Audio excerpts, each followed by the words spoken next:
Good afternoon, dear seniors, colleagues, and my friends from the school industry.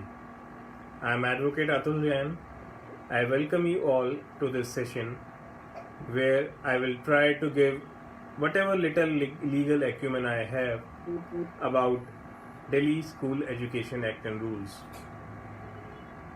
I would also like to thank the Lawyers Wit Group, the admin Mr. Tarveen Singh Nanda, for giving me this wonderful opportunity of sharing my views on this topic. Well, as I speak here, all of us are very well aware that we are today struggling with this pandemic called as Corona. Although too much has been said and is being said on the pandemic, the only little thing I would like to say about this pandemic is that let us try to be safe, which we obviously all are doing, but still I hope and I wish that we will just go past all this and the normalcy will regain soon. So I wish you all good health, good wealth, and everything that you desire in these tough times. Well, my topic for today's discussion is quite peculiar. When I say peculiar, it is because the laws which are governing school education in India are not taught in any of the law colleges to my mind. Moreover, whenever a junior lawyer, a fresh lawyer, or a law intern visits the the law offices or the office of the senior or the office of the law firm, the first thing that is taught to him or her is the procedural laws, and the chances are quite high that the cases related to school education are quite less. Therefore, I would try to touch upon the basic overview of this act and how the cases related to school education are governed in Delhi. See, this School Education Act, like any other act, is as vast as you explore it. So this webinar of 30, 35, 40 minutes is too less to give a full overview of the act. But still, what I would like to do is, and I would try to do is, that I will give a brief overview so that general misconceptions that they are there in the minds of the lawyers, the school managements, they are cleared. Basically, it will be about the jurisdiction, the procedure, and dealing with day-to-day affairs, the day-to-day issues of the School Education Act.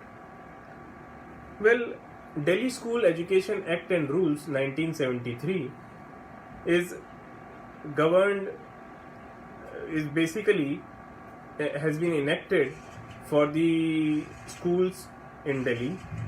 The act was formulated, it was enacted in 1973 to regulate the school education in the areas governed by the National Capital Territory of Delhi.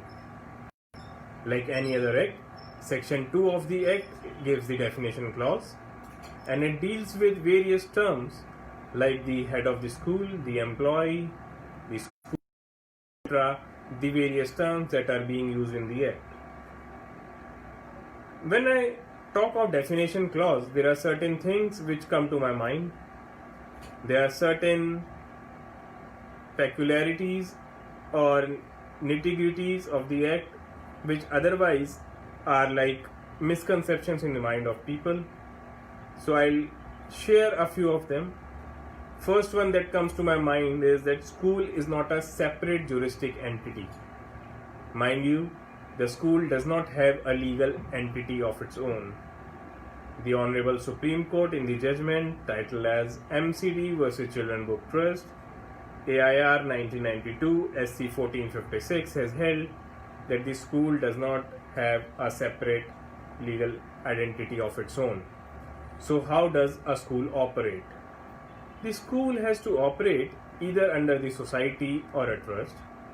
If someone wishes to start a school or uh, get a school recognized, she has to first form a society or a trust under which the school can be started. So therefore the relevant practical provision that comes to my mind regarding this is, whenever we file a case on behalf of the school, or the school is to be made a party as a defendant or a respondent, so the corresponding society or the trust, as the case may be, should also be made a party.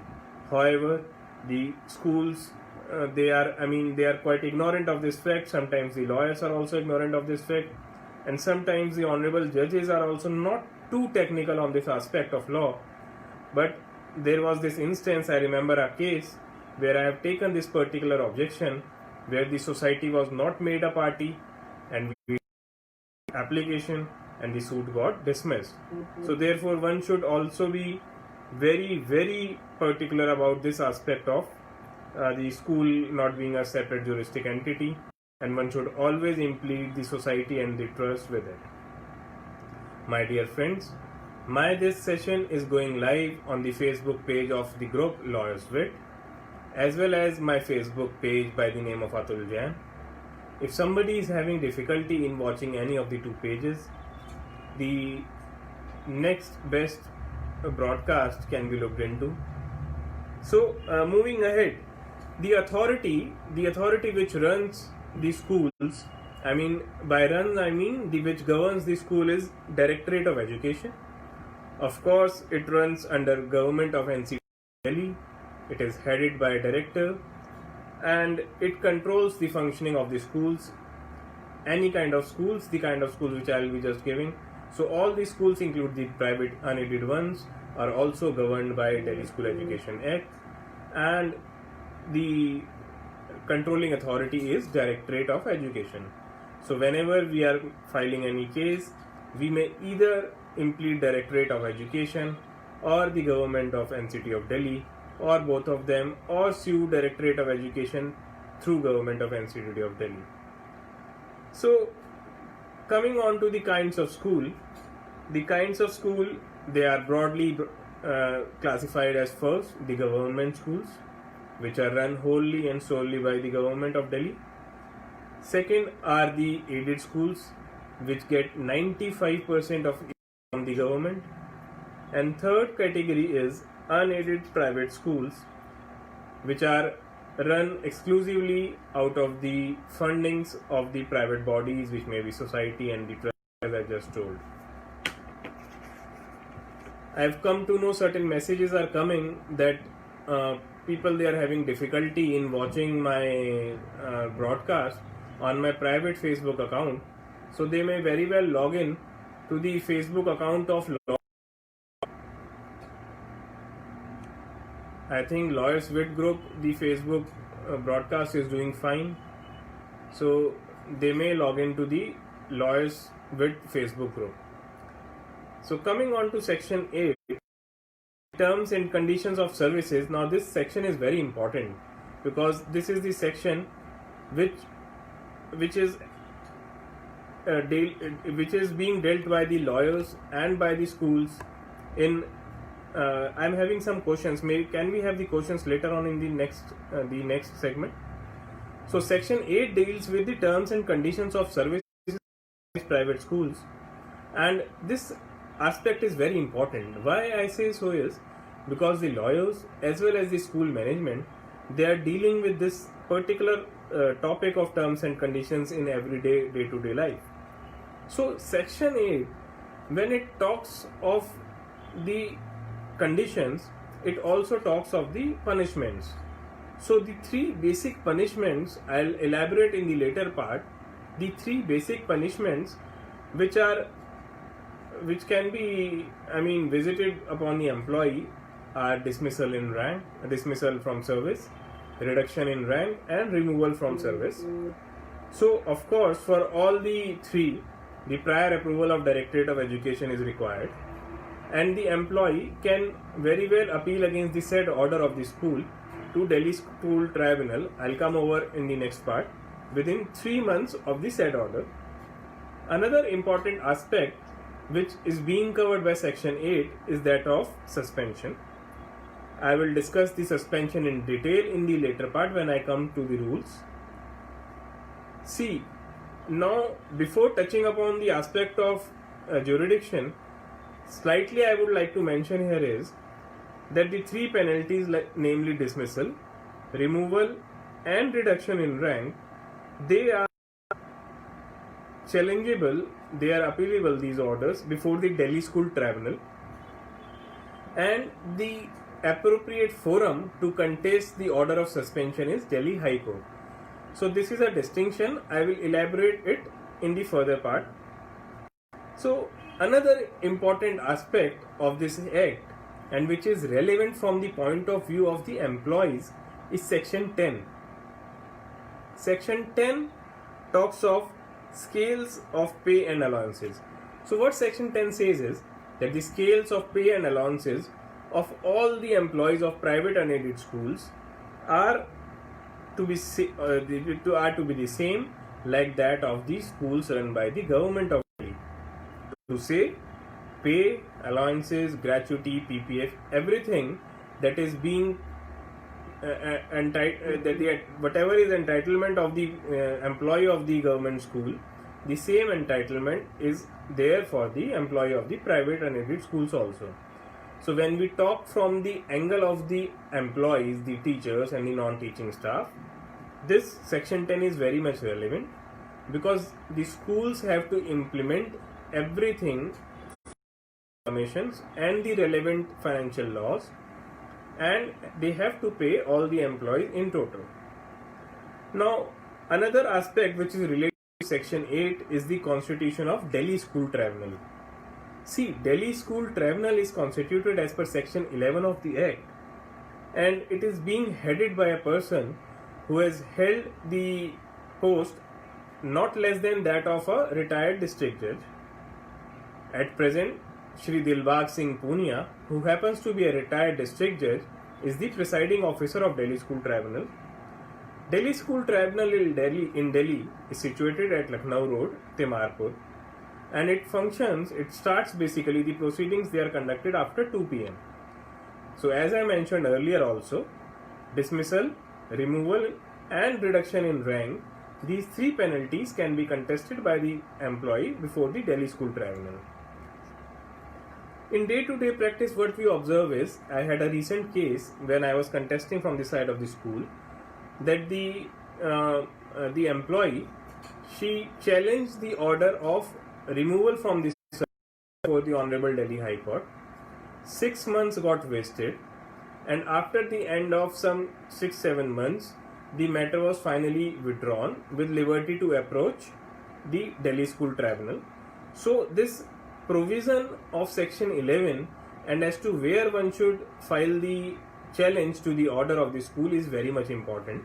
As I just mentioned, suspension is to be dealt before Delhi High Court, and the order of dismissal, removal and reduction in rank before the Delhi School Tribunal. So these are two separate remedies available under the Act. I'll come on to it in the later segment. Now section 20 talks of taking over of the management of the school by the Directorate of Education. Well, it is sort of a penal provision, because managing committees of the school, they are supposed to perform certain duties. It is not that a school which is private unaided one can go on unfettered without any checks. So managing committee is supposed to perform certain duties, and breach of performance of duties will can result in taking over of the management of the school by the Directorate of Education. Of course, the Directorate of Education will have to serve a show cause notice, and the show cause notice is also to be replied, and then the Directorate of Education may take over the management if it deems fit. The school against which such an order has been passed has a right of appeal before the High Court, and the time given is 3 months. Well, an important thing to note here is that this section 20, which talks of taking over of the management, does not apply to unaided minority schools. Now section 24 is also relevant, whereby some powers of inspection have been given to director. The Directorate of Education, the nominees, can inspect the schools, and if they find certain anomalies and they are not being cured by the schools, they can pass three kinds of orders. First will be the withdrawal of the aid, second would be the withdrawal of the recognition, and third would be taking over of the management, of course, which cannot be done for the minority schools. So if any action has to come against minority school by the director, it can be the withdrawal of recognition. Of course, there is a proper process by which the show cause notice is to be served upon the school, and then the school has to reply, and then the directorate would adjudicate. Now, I now move on to a very, very important aspect, and that aspect is the jurisdiction of civil courts being barred in the matters of Delhi School Education Act. This section 25 says that any issue on which the Directorate of Education or the administrator, as the case may be, is empowered under the Act, the civil courts will not have any jurisdiction to deal upon with such matters. They will not pass any injunctions in such matters. That means the Directorate of Education will have powers as far as the things are there, they are concerned with this Act. However, with my little experience, I can say a few things about this jurisdiction being barred. I have dealt with certain cases which have not gone to Delhi School Tribunal, they have not gone to Delhi High Court, they have gone to civil courts despite being section 25 banning the jurisdiction of this civil courts. These kinds of cases have been like change of name of the child, transfer of an employee from one wing to the another wing where the employee has challenged that order of his transfer from the senior wing to the middle wing.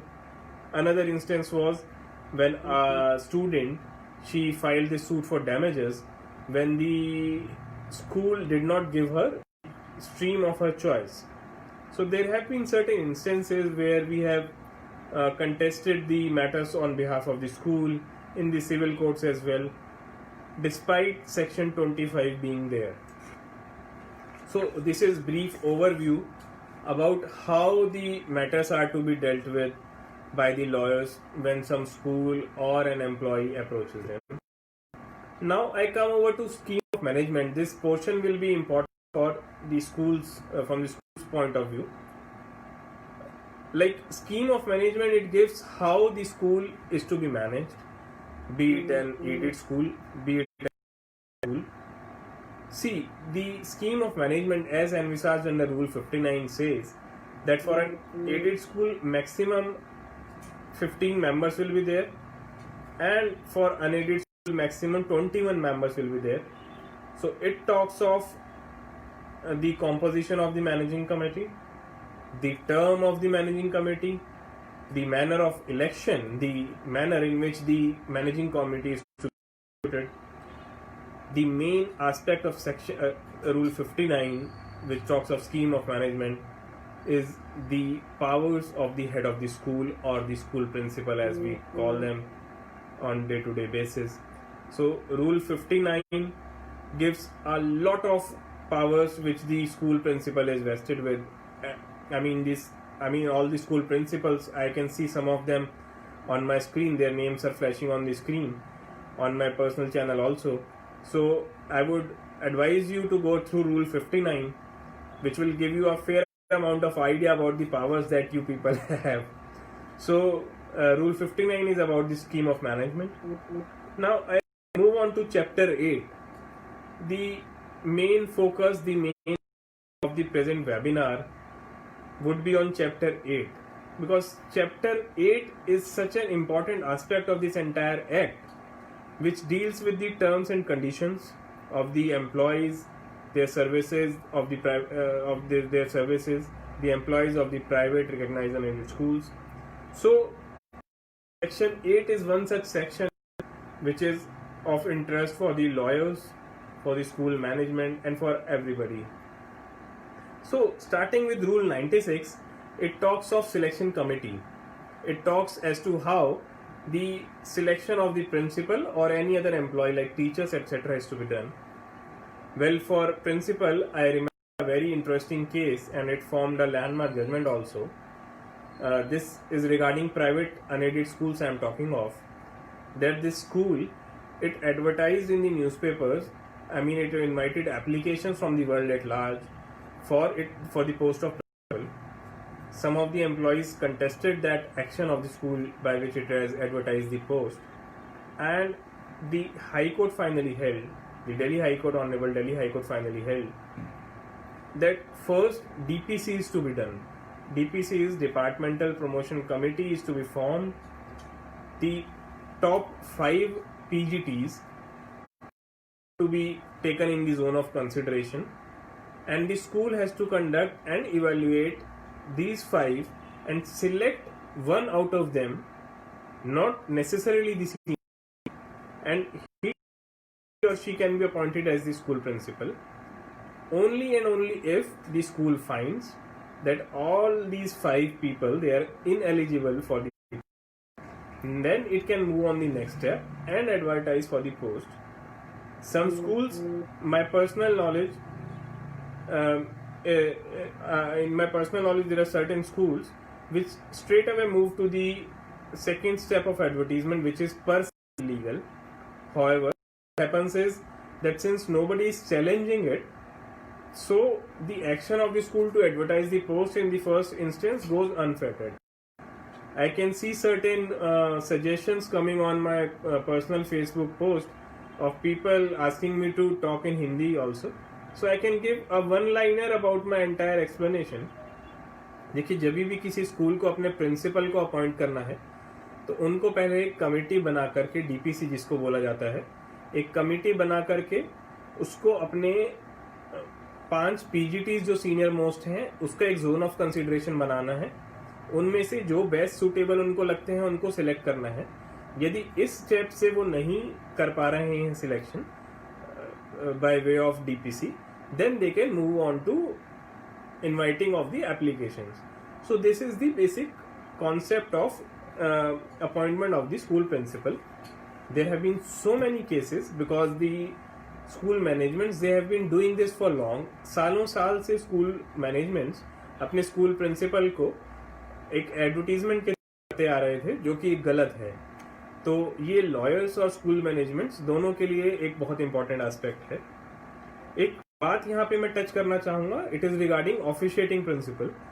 Whenever there is a vacancy of the office of the principal, the school में appoint the officiating principal. A very very important and most common misconception among the mind of the lawyers and the school management is that the senior most PGT is only to be appointed as the officing principal, while it is not. For one of the schools, we have appointed 3rd in rank or 4th in rank PGT, 4th in seniority from the top, as the officiating principal of the school, and this action of the school got sustained till the Supreme Court. तो मेरा ये कहना है कि आप अपने लिए जब भी ऑफिशिएटिंग प्रिंसिपल अपने स्कूल में बनाएं, जरूरी नहीं है कि सीनियर मोस्ट को ही आपको बनाना होगा. आप नेक्स्ट इन लाइन को भी प्रमोट कर for the time being officiating principal बना सकते हैं. Now I move on to another very important aspect of rules, and it also touches the day to day procedure for lawyers as well as the school management, and it is the resignation. Rule 114A, it talks of resignation as to how an employee can resign from the services of the school. See, resignation once tendered has to be accepted by the school management within 30 days. This 30 days will also include the time where the approval from the Directorate of Education is taken.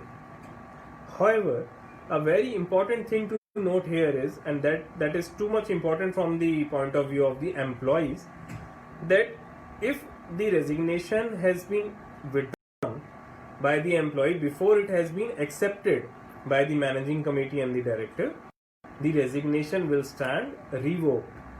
So therefore, what I can say in one line is that the resignation has to be validly accepted for it to constitute the severement of the relationship between the employee. The relevant judgment of the Delhi High Court regarding this is Urmil Sharma versus Directorate of Education 1996, LLR 769, division bench's judgment is there. I can see some questions. I would request all of you to keep these questions for the later part when we come to the question and answer session. I will try to be more audible. There is noise, I have been told, so I'll try to adjust some audio. You'll bear with me. I'll try to do slight adjustments in the volume. So this is regarding resignation. There was this very interesting case that I did of resignation, and in this employee, she has resigned. Then her resignation was not validly accepted. She thought that since she has resigned, the resignation has become final. She went on to serve another school. Later on, she realized that she should come back to the parent school. Then she came back to the parent school. In the meanwhile, somebody has challenged her seniority. So the stand that was taken by the school was that the resignation that was tendered was not validly accepted. So therefore, it was said that the resignation is still pending consideration, and since she withdrew the resignation, so therefore this resignation was not accepted, and the seniority would be taken from the point she left the school or she took resignation. However, the matter is pending adjudication. This was the stand taken by the school. Now, another important topic that I wish to touch upon is suspension. So this is again relevant from the point of view of the schools as well as from the point of view of the lawyers. So suspension has been dealt with very elaborately under Rule 115, that is 115 of the Delhi School Education Rules 1973. There are certain exigencies or there are certain situations under which the employee of the school can be placed under suspension by the managing committee. A few of them are when the disciplinary proceedings against the employee are contemplated, when there is a criminal offence, the employee is charged with a criminal offence and the investigation or trial is pending, whenever the employee is charged with the offence of embezzlement, or he or she is charged with the offence of misbehavior towards any of the student or any fellow colleague or of the parent of the student. So this is another exigency where the employee can be placed under suspension. Another important aspect the employee can be placed under suspension is breach of code of conduct. So breach of code of conduct has been dealt with very elaborately in Rule 123 of the rules. I will touch upon it a bit later. So in all these circumstances, the managing committee, after taking the approval of the Director of Education, place the employee under suspension for a period of 6 months initially. So this period of 6 months can be further extended, but only and only after the managing committee gives reasons for the extension. And of course, the approval of the director has to be taken. Now, there are two instances where the employee is to be deemed suspended. The two contingencies are when the employee is detained or convicted for a period exceeding 48 hours for such an offence which to the mind of the managing committee is for an offence involving moral turpitude. So under these two conditions, the employee will automatically be deemed to be under suspension. So now I move on to the subsistence allowance. So 116 talks specifically of subsistence allowance, and subsistence allowance is to be paid to the suspended employee at the rate 50% of the pay as well as the dearness allowance. So whatever pay and DA he or she was taking at the time of suspension, the 50% amount is to be paid. After 6 months, if this managing committee moves on and goes ahead with the what do you call it, furthering of the suspension period, then this subsistence allowance can be further increased or decreased.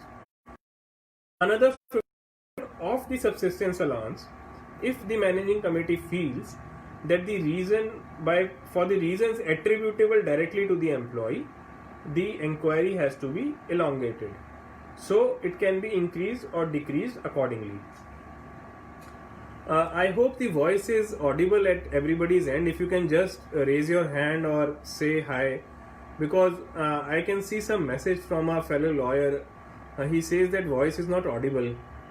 I think the voice, it should be audible. If somebody can raise hand, and so that I can come to know if the voice is audible on any of the two screens, because I am operating on two screens here.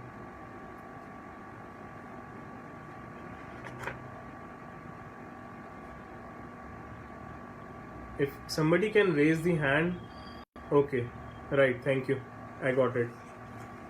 Yes, thank you so much. So with this, I move on to the very important aspect of Delhi School Education Act, and this is the focal point of my today's seminar, this webinar, and this is the penalties.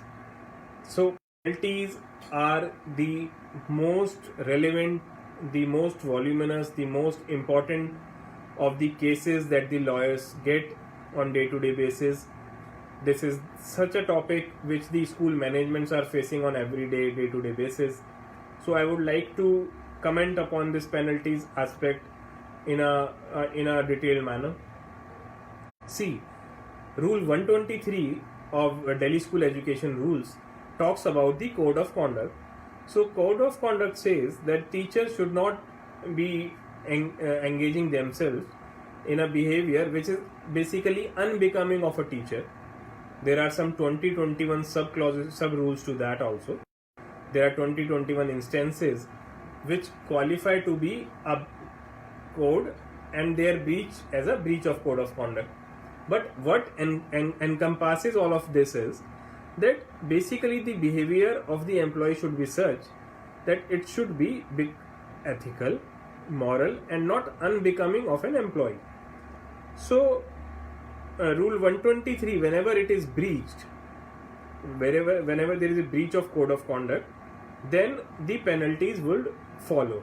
So Rule 117 talks of penalties. So penalties under the Act are of two kinds. First head is minor penalties, second head is major penalties.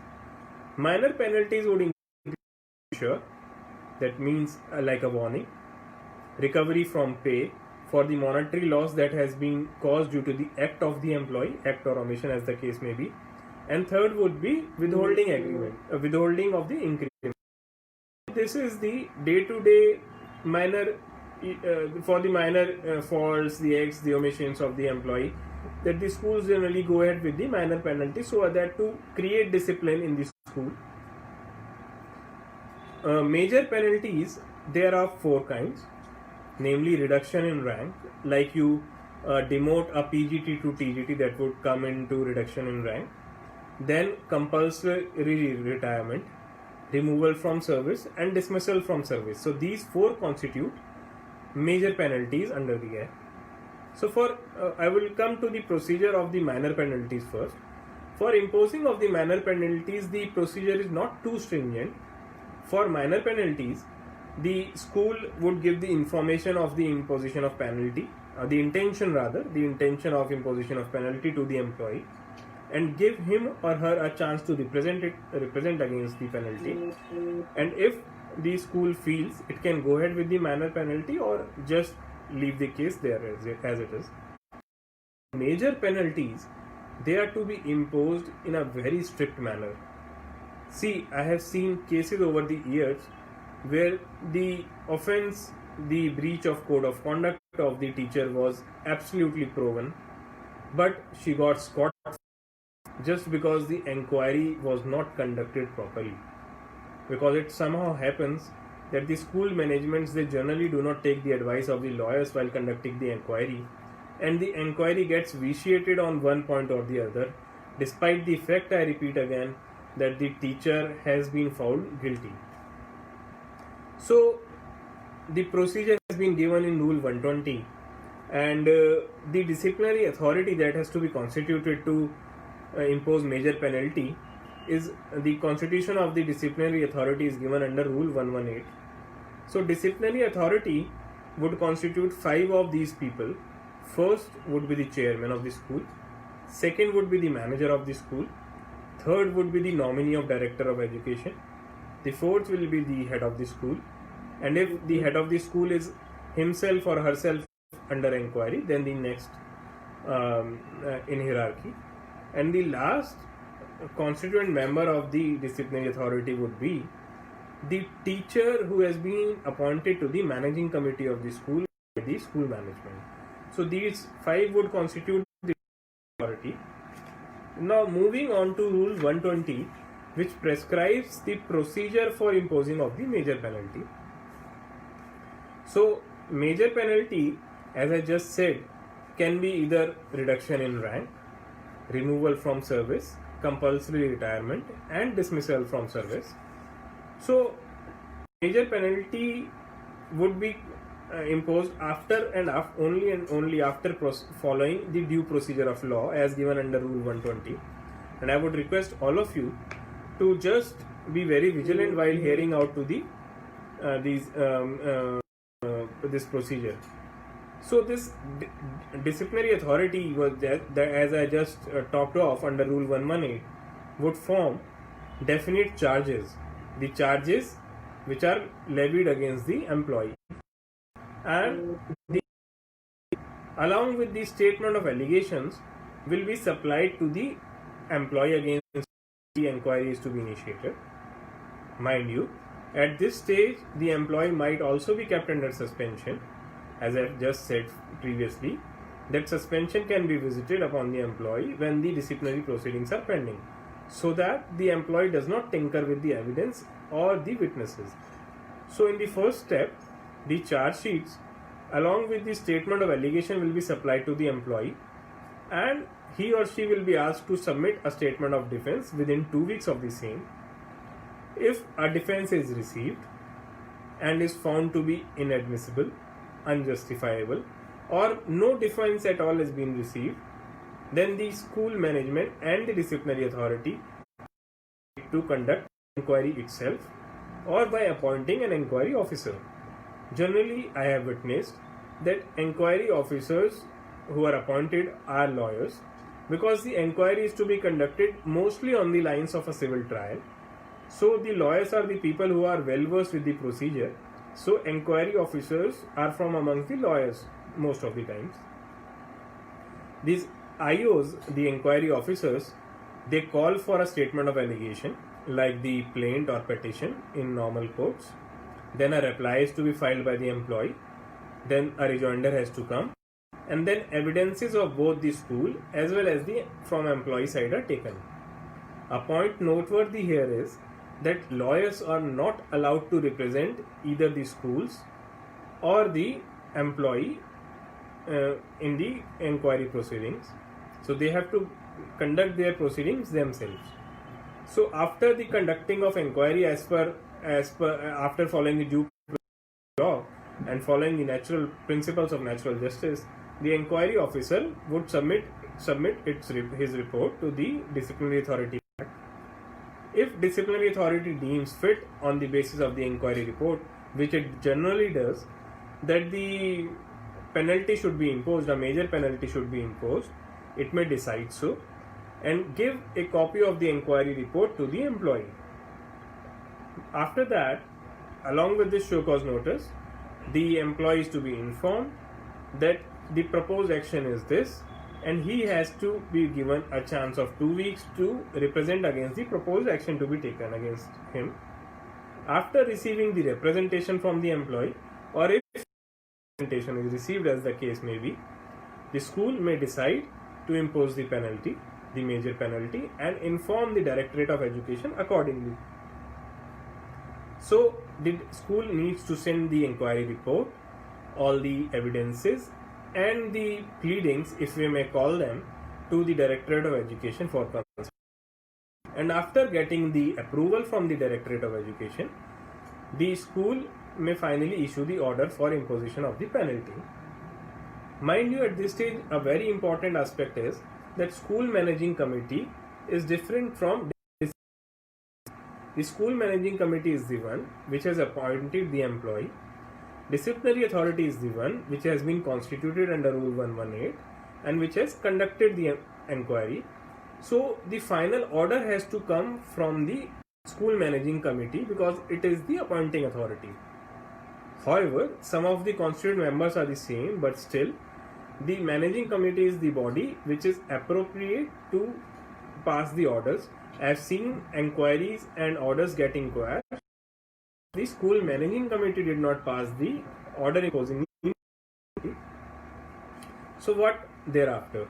After a major penalty has been imposed upon the employee might go to Delhi School Tribunal, which is constituted under Section 11, as I told in the previous segment, and the time period provided for this appeal, because it is called an appeal. This is an appeal against the order of the school, and the provided is 3 months from the date of the order. So 3 months of the date of the order, the employee can appeal against before Delhi School Tribunal. Now the procedure before Delhi School Tribunal is simple. The employee will file a petition, which is technically called an appeal. The school will file its reply, and the employee will again file a rejoinder in return, and thereafter the final arguments will follow. The evidence is not led in Delhi School Tribunal. Simple procedure which is being followed by the Delhi School Tribunal. After hearing out both the parties, the Delhi School Tribunal may pass its adjudication, and whichever party is aggrieved by the order of the tribunal, he or she may appeal to the High Court. So, under 227, the order of DST is challenged before Honorable of Delhi High Court, and then we have Division Bench and of course the Supreme Court, and this procedure can go on as like in general hierarchy of challenging the order. So this is how the procedure for imposing major penalty is to be followed. As I said previously also, this procedure is to be followed very strictly, very tightly. The school managements, if they have any sort of ambiguity in following this procedure, should at all times consult the lawyers so that the inquiry does not get vitiated. I have seen instances where the employee has gone to High Court, and High Court, after passage of the normal time of 2-3 years, which generally takes from the passing of the order till reaching the High Court, sends back the inquiry to be held de novo. So to escape that order of de novo inquiry, because some lacuna was there, the school should follow this procedure. Moreover, apart from this procedure, whenever there is ambiguity and the ambiguity cannot be sorted out, the schools should try and follow the principles of natural justice and give ample chances of hearing to the employee, because that generally forms the point of contention. So this is all regarding the procedure for imposing major penalty. Now, some cases that I have dealt with over the years, they have been regarding inquiries from the side of the employee also. Now, how to get the inquiry, the order of major penalty quashed from the side of the employee, the teacher. So basically, you as a lawyer, apart from finding out for the lacunas in the procedure that the school might have made, you should go to the crux of the matter, the very offense that was alleged to have been committed by the employee. Like in one of my cases, a reduction in rank was meted out to this teacher. I shouldn't be giving too much of facts here. So they have not followed the procedure for reduction in rank. So the orders stood quashed by the school tribunal, and it sustained later on also.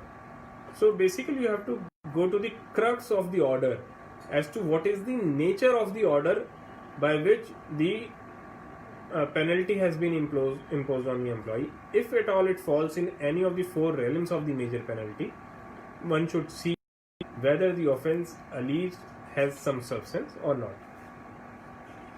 Now, a very small topic which is there in Delhi School Education Act and rules, and which is of utmost prominence today, is that of school fees. Well, today's seminar I have kept confined to basic procedural laws, the disciplinary proceedings, the inquiry, etc. Because what has happened is school fees, lot of water has flown over the years, starting from the 11 judges bench judgment of the Honorable Supreme Court in TMA Pai versus State of Karnataka, then coming on to Union of India versus Modern School versus Union of India, again a Supreme Court bench, Kathuria Public Delhi School judgment, Honorable Delhi Division Bench judgment, Delhi High Court. So a lot of water has flown over the years in this issue of fee regulation in schools. So this webinar is too less to even touch upon the issue. But one thing I can say out of certainty is that the schools, be it a government school, an aided school, or a private unaided school, all of them are subject to regulatory control of Directorate of Education when it comes to imposition and charging of fees. The schools' right to charge, although TMA Pai versus State of Karnataka has said that private schools would have maximum autonomy, but it also says that the school would not resort to commercialization or profiteering. So therefore, the schools are definitely under the control of Directorate of Education. Like they have to file their returns under Rule 180.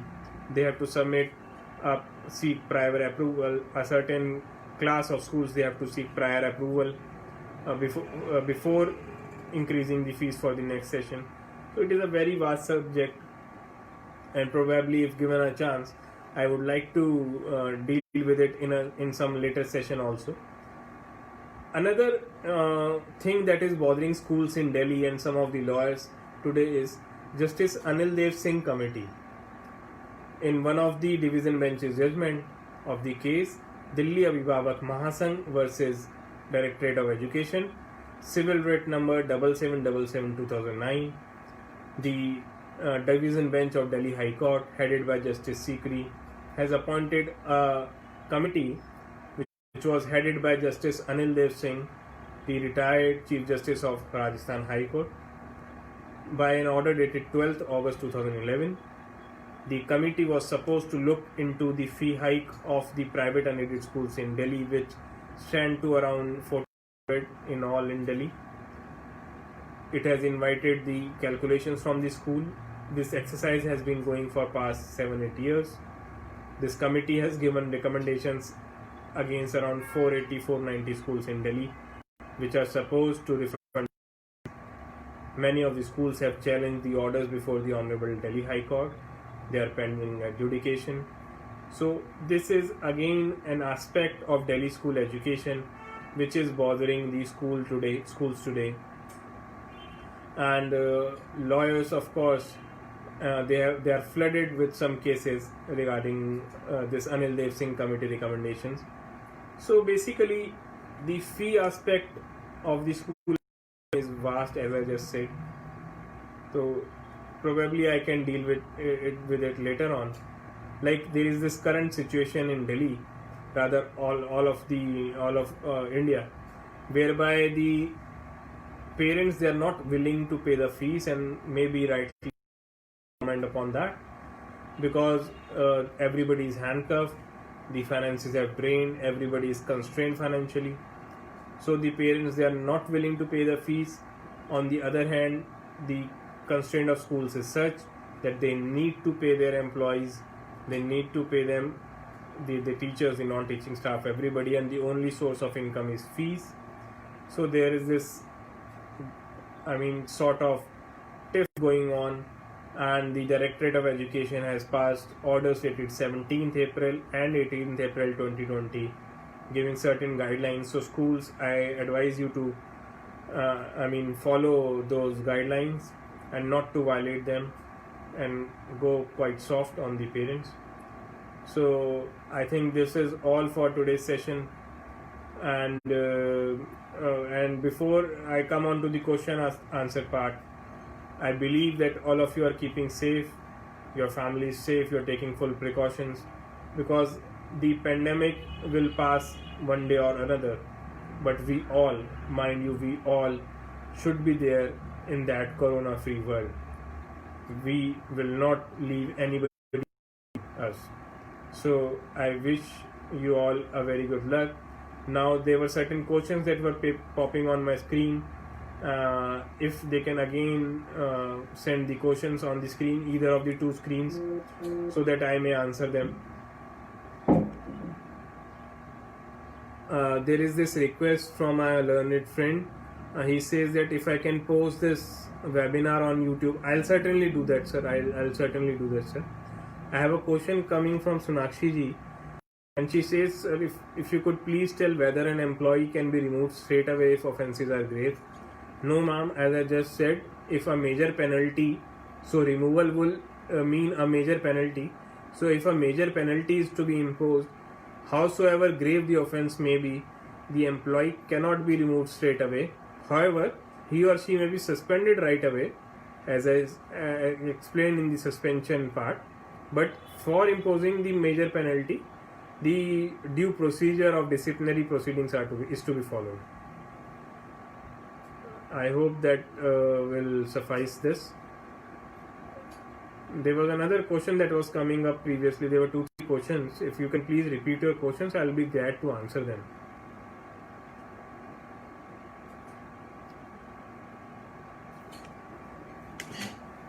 There was this question from Mr. Aditya. He was asking if 7 CPC recommendations are applicable to private school employees. Yes, definitely. All the pay commissions, as I said, section 10 is there, which says that the employees are to be paid as per the pay scale of the government school employees. So as per section 10, 7 CPC is entirely applicable. All the benefits, they are to be paid. Rather, there are so many cases pending in Honorable Delhi High Court today as well, where the schools, they have not paid 6th pay commission, 5th pay commissions, much less to talk about 7th pay commission to their employees. In the end, the schools, they are not able to defend themselves successfully. I hope that would answer your question. There is another question coming up. If there is a fee related dispute, can the parents approach the Delhi School Tribunal? No, my dear friend, the answer would be no. Delhi School Tribunal, although the name suggests so, is there for issues related to school, but specifically it deals with only 3 things: removal, reduction and dismissal. So if there is a fee related dispute, the parent cannot approach Delhi School Tribunal. The appropriate forum for that would be High Court by way of a writ, impleading the Directorate of Education as well, because the writ would not lie solely against a private school, because it is not a state. So a fee related dispute cannot go to Delhi School Tribunal.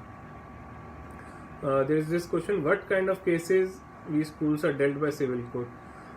Civil courts, the kind of cases, firstly I will tell the ouster. Ouster would mean that they would not deal with cases regarding suspension. They will not deal with cases regarding reduction in rank, removal or dismissal, because they are dealt with by Delhi School Tribunal. They will not deal with issues related to fee where the fee year is under challenge. The civil courts will not deal with issues whereby the school has challenged any of the order of Directorate of Education. I mean, the school cannot also go to a civil court challenging the order of Directorate of Education. The appropriate remedy will be Delhi High Court. So I come to precise query now. The kinds of cases which the schools, the civil courts will deal, like the kinds of cases can be: a child has sought or prayed for change of name in records, or whenever an employee, if he has been transferred as per him illegally from one wing of the school to another school, so he can very well go to the civil court for that. Another instance that comes to my mind when I talk of schools vis-a-vis civil court is when a child has filed a suit for damages when she was not allowed to give, she was not given the stream of her choice, that particular choice, so she has sued the school. Another was regarding the election to the PTA. PTA is parent teacher school. So the manner in which the election was being conducted was challenged by way of a civil suit. So these are certain kinds of cases which are dealt with by Delhi courts. I have question coming from Mr. Tarveen. Whether the schools are correct when they pay much less amount to contractual teachers and not the scale to government schools. See, brother, I am not anybody to comment upon the correctness, but as section 10, they are strictly they are supposed to pay the scales to the as per the government school scales. So basically you cannot escape the payment in garb of giving a separate nomenclature teacher. An employee is an employee, so the pay scale has to be met out. So can teachers be penalized for extracurricular activities also, or if they are refused to do CBSE duty which are ancillary to her teaching part, whereas she is perfectly fine with teaching, but the school forces her to head extracurricular activities like dramatics, debates, environment clubs if she refuses or don't give consent. See, brother, if a teacher is an employee of the school, because you see, a school can have only teachers and non-teaching staff. So for extracurricular activities, the school is not supposed to have separate group of teachers. So these teachers which form the part of the teaching curriculum, so they are the persons who will do the extracurricular work also, and they are supposed to engage themselves in CBSE duties also. So as you just asked, can they be penalized? Yes, they can be penalized. It shall come under breach of code of conduct. However, generally I have not seen teachers refusing to do duties like this. I mean, if there are some personal issues against the school management, that is a separate issue altogether. But strictly speaking, as per law, they can be penalized. There is this another question coming up. Who is the person competent to initiate different proceedings on behalf of the school? Yes, this is a very important question, because it so happens most of the times that the lawyers also, we are not able to pay too much heed as to who should be the signatory, because a school is not a body incorporate, so there is no signatory per se. Delhi School Education Act gives wide powers to the manager of the school, who happens to be the secretary of the managing committee also.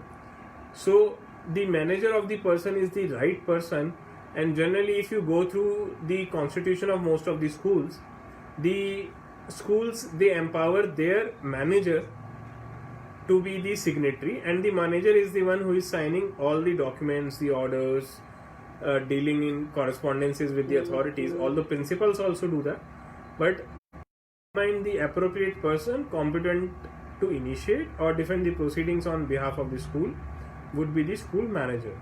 And the school manager, mind you, when it comes to holding the post, these posts are to be honorary. Another thing that is popping in my mind is that a manager cannot be a school manager for two or more schools. He can be the manager only for one school. So this is something regarding the manager. Any more questions? I think we have had a good question and answer session as well. If has query, my name is Atul Jain. I'll repeat for your convenience. I'm a member of Lawyers With Group also, and I have my separate Facebook page also. So you may very well contact me anytime if there is any query regarding any school education, any issue. I'll be very glad to answer that. I hope there are no more questions. On that note, I would thank you all once again for taking out time to attend this small session.